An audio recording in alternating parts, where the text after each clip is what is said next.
विधानसभा चुनाव में मिली हार के बाद बीजेपी को कर्नाटक में चैन नसीब नहीं हो रहा। 2024 के चुनाव को लेकर जैसे जैसे गर्मी बढ़ रही है वैसे वैसे कर्नाटक में बीजेपी का सिरदर्द भी बढ़ता जा रहा है। वैसे पीएम नरेंद्र मोदी की सुनामी वाले 2019 के आम चुनाव में बीजेपी ने 28 सीटों वाले कर्नाटक में 25 सीटें जीती थी, लेकिन इस बार पार्टी की राह इस वजह से आसान नहीं लग रही क्योंकि लोकसभा चुनाव में टिकट बंटवारा भी वैसे बहुत दूर है, लेकिन इसको लेकर तमाम तरीके की अटकलबाजियां चल रही हैं। इससे जुड़ी मीडिया रिपोर्ट्स ने पार्टी का सिरदर्द बढ़ा दिया है। मतलब खबरें तो ये तक चलाई गई कि पार्टी के स्टेट प्रेसिडेंट नलिन कुमार कीतल का भी टिकट 2024 के चुनाव में कट सकता है।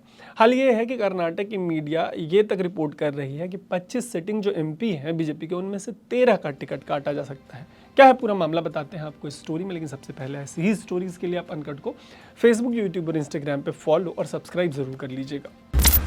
13 सिटिंग एमपीज का टिकट कटने की अफवाहों के बीच कई सिटिंग एमपीज पहले ही चुनाव लड़ने के नाम पर हाथ खड़े करने लग गए हैं बीजेपी के। ऐसे ही एक एमपी हैं शिव कुमार उडासी। हावेरी गढ़ से 3 बार के सांसद उडासी ने निजी कारणों का हवाला देते हुए राजनीति से ही संन्यास लेने की घोषणा कर दी है। उनका कहना है कि उन्होंने चुनाव नहीं लड़ने का फैसला 1 साल पहले ही ले लिया था और राज्य की लीडरशिप को इसके बारे में उन्होंने बता दिया है। तुमकुर से ऐसे ही एक बीजेपी के सांसद हैं जीएस बसवराज। उनका एक कथित ऑडियो लीक हुआ था। उनके इस कथित ऑडियो में ये बात थी कि वो अगला लोकसभा चुनाव नहीं लड़ेंगे। इस कथित ऑडियो में चुनाव नहीं लड़ने के कारणों के बारे में बोलते उन्होंने अपनी उम्र का हवाला दिया। कथित ऑडियो में ये बात भी है कि पूर्व मंत्री बी सोमन्ना को उनकी जगह पर टिकट दिया जा सकता है। बीजेपी में सिटिंग सांसदों का टिकट कटने की बातों को बल मिला है former chief minister DV Sadananda Gowda के बयान से। गौड़ा बेंगलुरु नॉर्थ से सांसद हैं। उन्होंने खुले में आरोप लगाया कि पार्टी के भीतर के कुछ लोग 2024 में पार्टी के सिटिंग सांसदों का टिकट कटवाने का षड्यंत्र रच रहे हैं।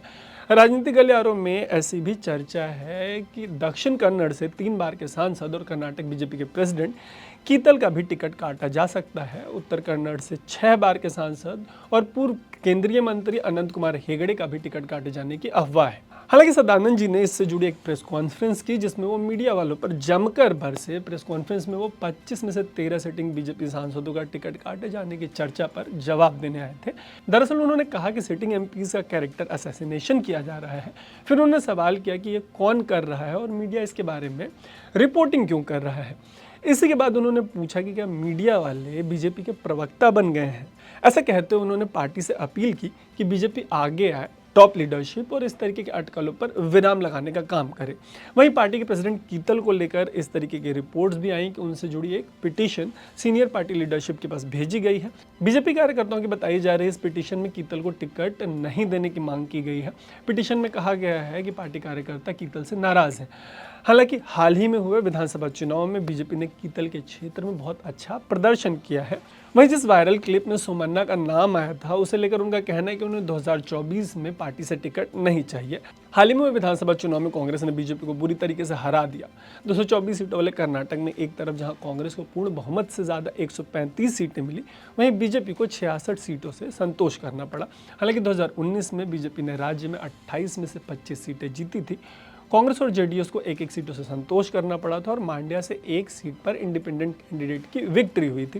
वैसे पिछले 2 लोकसभा चुनाव को नज़ीर माने तो कैंडिडेट के चेहरों से ज़्यादा बीजेपी को बहुत फर्क नहीं पड़ा। पिछले 2 चुनावों में जनता ने मोटा मोटी पीएम नरेंद्र मोदी के चेहरे पर बीजेपी को वोट किया है और फिलहाल तो ऐसा नहीं लगता कि 2024 के इलेक्शन में भी इस मामले में कोई बहुत बड़ा चेंज आने वाला है।